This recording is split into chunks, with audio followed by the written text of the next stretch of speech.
Auzubillahiminash-shaytanir-rajim. Bismillahir-rahmanir-rahim. Assalamu alaikum. You are watching YouTube channel Real Life Study. This is the book of grade 6, 3rd edition, New Oxford Modern English. Today we are going to solve for the exercise of unit number 4, The Great Train Journey. Exercise की तरह चलते हैं. Exercise consist of many part. First of all है comprehension यानी समझ कर पढ़ना. 2 type के क्वेश्चन हैं. इसके मैं ऑलरेडी ही नोट बना चुकी हूँ, आपसे शेयर करूँगी. नेक्स्ट है बी, वर्किंग विद वर्ड्स. इनमें भी कुछ फिल इन द ब्लैंक्स है और कई और टाइप की भी क्वेश्चन हैं जो कि मैं आपके लिए नोट बना के रेडी कर चुकी हूँ. नेक्स्ट है learning about language. Learning about language में भी कई टाइप के क्वेश्चन हैं. इसमें 6 और 7 क्वेश्चन लर्निंग अबाउट लैंग्वेज में आता है. और डी में है लिसनिंग एंड स्पीकिंग. और लास्ट में है कंपोजिशन तक तमाम तर क्वेश्चन इंशाल्लाह सॉल्व करूँगी. फर्स्ट क्वेश्चन की तरफ चलते हैं. कंप्रीहेंशन में है answer the following questions. Question पढ़ लेते हैं. How do we know that Sajid likes train.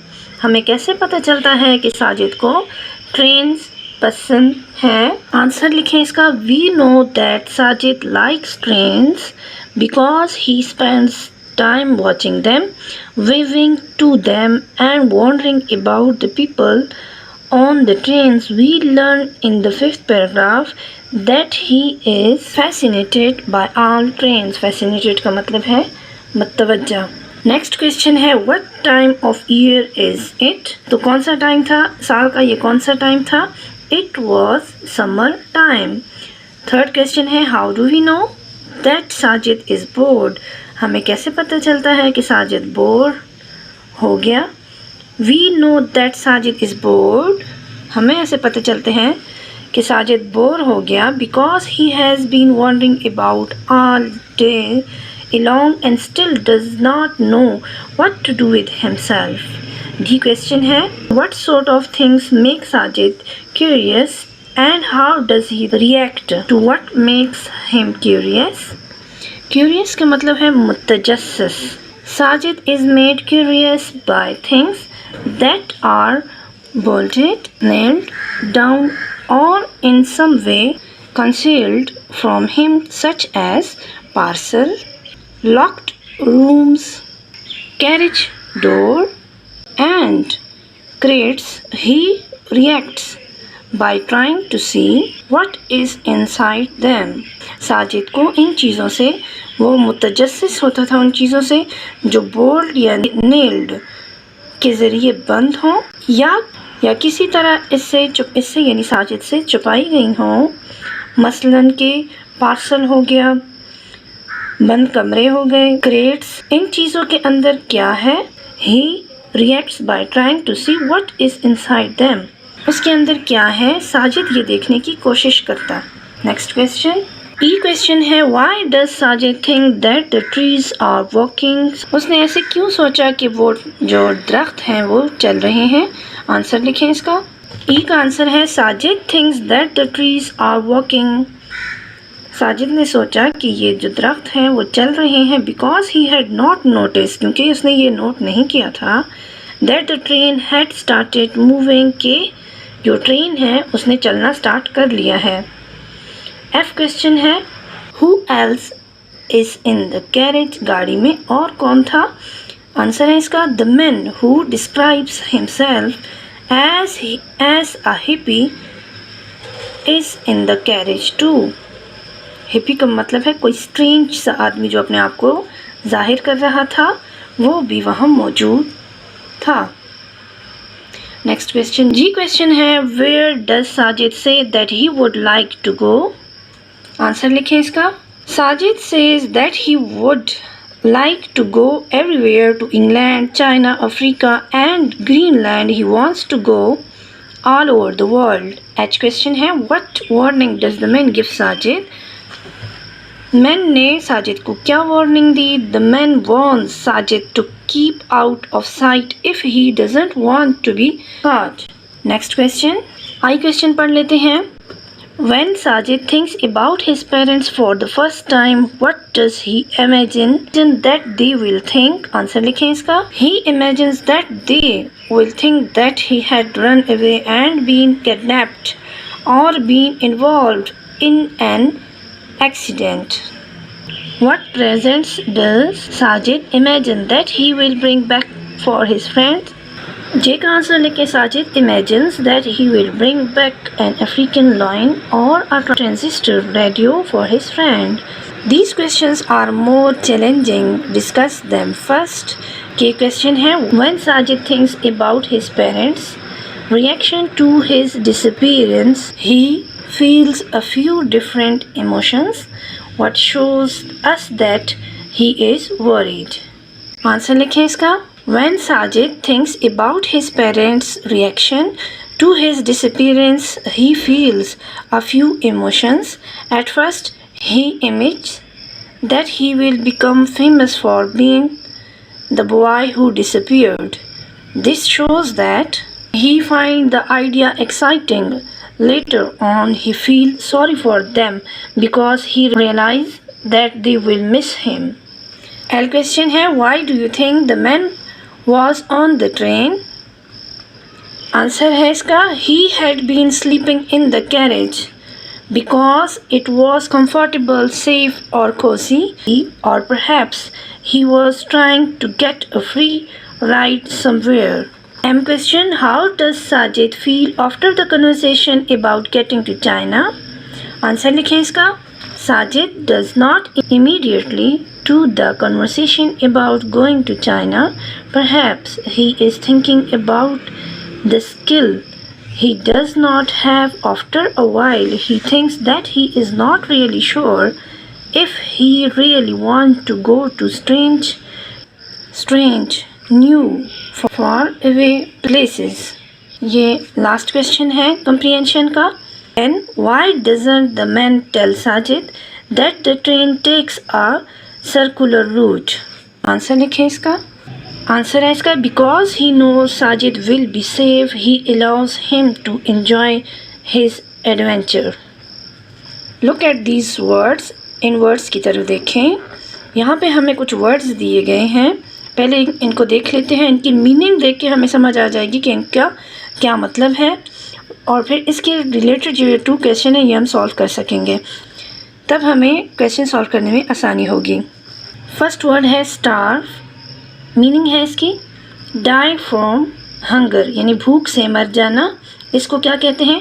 Starve बोलते हैं. कंज्यूम का मतलब है ईट, ड्रिंक यानी खाना पीना.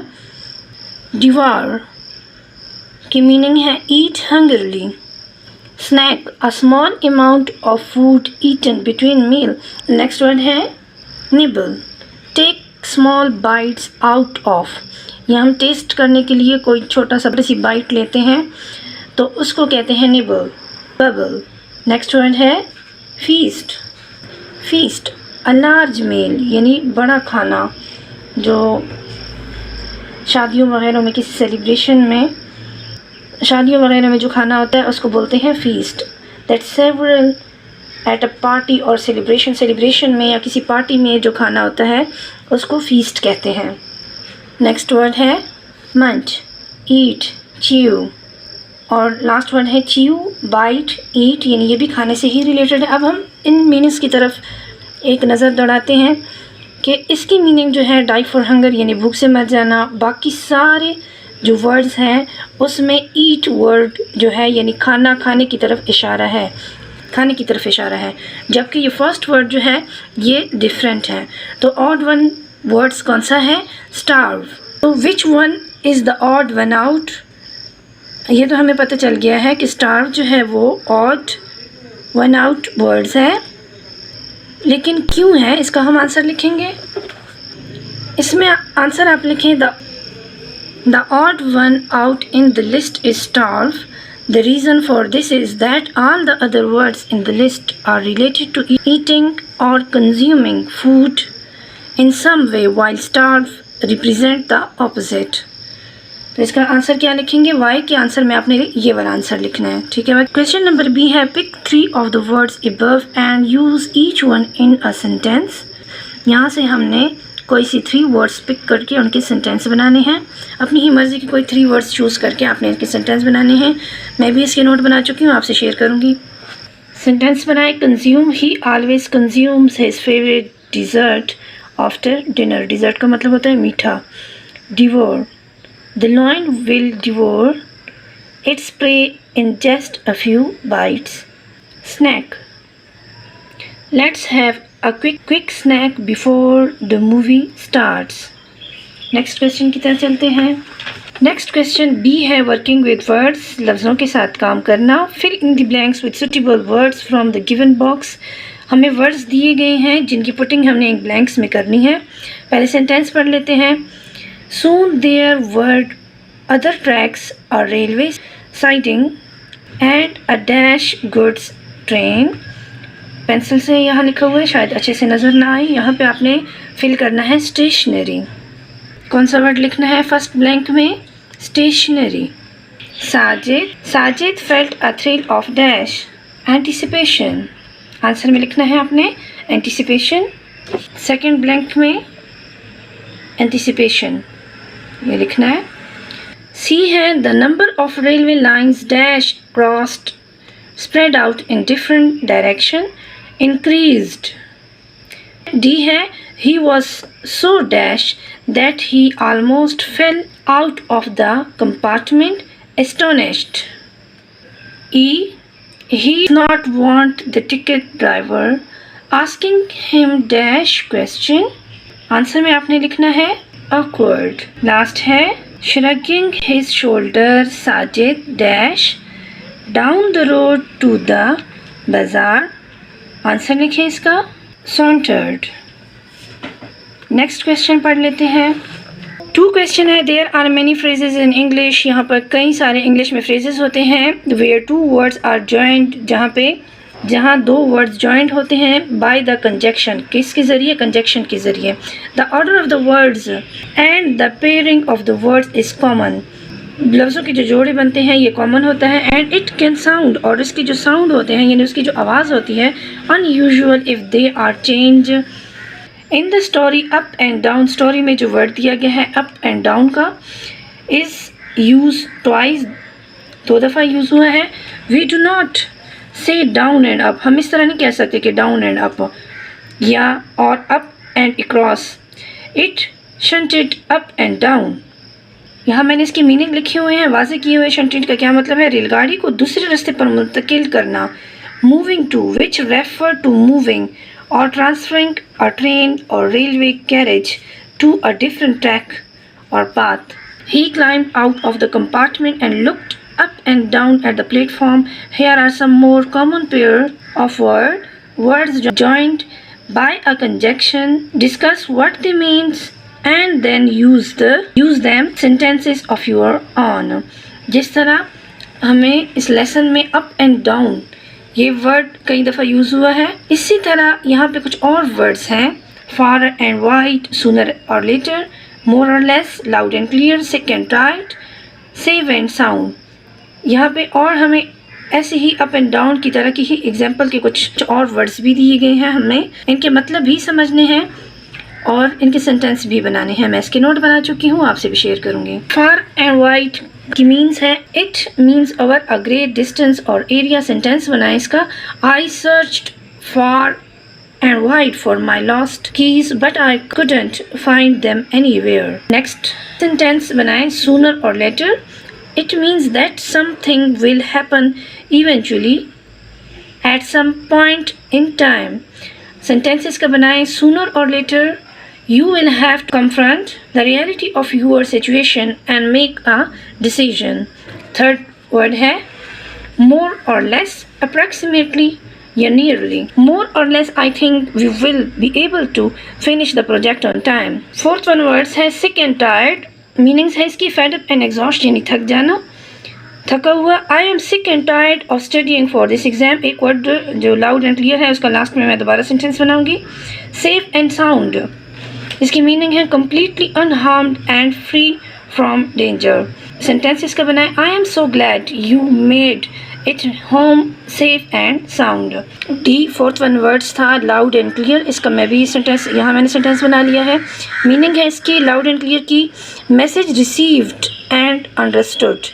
सेंटेंस बनाए इसका the fire alarm rang loud and clear. Next question की तरफ चलते हैं। सी है लर्निंग अबाउट लैंग्वेज, यानी ज़बान के बारे में सीखना। कलेक्टिव नाउन के बारे में आज सिखाया जा रहा है। You know that collective nouns are the names of groups of persons and things of the same. Can you write the collective nouns for groups of the followings. यहाँ पे हमें कुछ वर्ड्स दिए गए हैं जिनके हमने कलेक्टिव नाउन यहाँ से ही चूज़ करके इन ब्लैंक्स में लिखने हैं। शीप का कलेक्टिव नाउन है फ्लॉक। यहाँ साथ साथ मैंने इन वर्ड्स के मैं कलेक्टिव नाउन के साथ मीनिंग भी लिख चुकी हूँ, आपके लिए नोट बना चुकी हूँ। पहले यहाँ पे एक दफ़ा सॉल्व कर लेते हैं। Sheep, flock, sailors, crew, wolves, pack, barbarians, horde, criminals, gang, directors, board, flowers, bunch, mountains, range, ships, fleet, bees, swarm, stars, galaxy, cattle, herd, people listening in a theater, audience, musicians, orchestra, 11 footballers, team। अभी इन्हीं words के मैं meanings share करूंगी। Sheep रेवड़ को बोलते हैं उर्दू में a group of sheep. Sailors, crew, crew किसे कहते हैं? A group of sailors on a ship. Wolves, pack, a group of wolves. Barbarians, horde, a large unruly group of barbarian। Criminals, gang, a group of criminals who often work together। Directors, board, a group of directors who oversee a company or organization। Flower, a collection of flower। Bunch, यहाँ इसके book में मैं लिख चुकी हूँ bunch। Flower, bunch, a collection of flower। Mountain, range, a series or group of mountains। Ship, fleet, fleet means a group of ships operating together for a common purpose। Bees, swarm, swarm means a large group of bees flying together। Star, galaxy, बहुत सारे star इकट्ठे जब हों तो उसको Galaxy कहते हैं। Cattle, herd means a group of certain animals such as cattle moving or living together। People listening in a theater, audience, an audience is a group of people who gather to watch, listen। यानी जो कुछ लोग इकट्ठे मिलके कोई film, कोई drama जब देख रहे होते हैं तो उसको ऑडियंस कहा जाता है। Musician, orchestra, who play various instruments together to perform classical and symphonic music। 11 footballer team. A great train journey की एक्सरसाइज में लर्निंग अबाउट लैंग्वेज सी मैंने यहाँ तक सॉल्व कर लिया है। वीडियो के नेक्स्ट पार्ट में इंशाल्लाह एब्स्ट्रैक्ट नाउन के साथ साथ लास्ट तक कंपोजिशन तक नेक्स्ट वीडियो में बाकी एक्सरसाइज सॉल्व करेंगे। तब तक के लिए अल्लाह हाफिज़।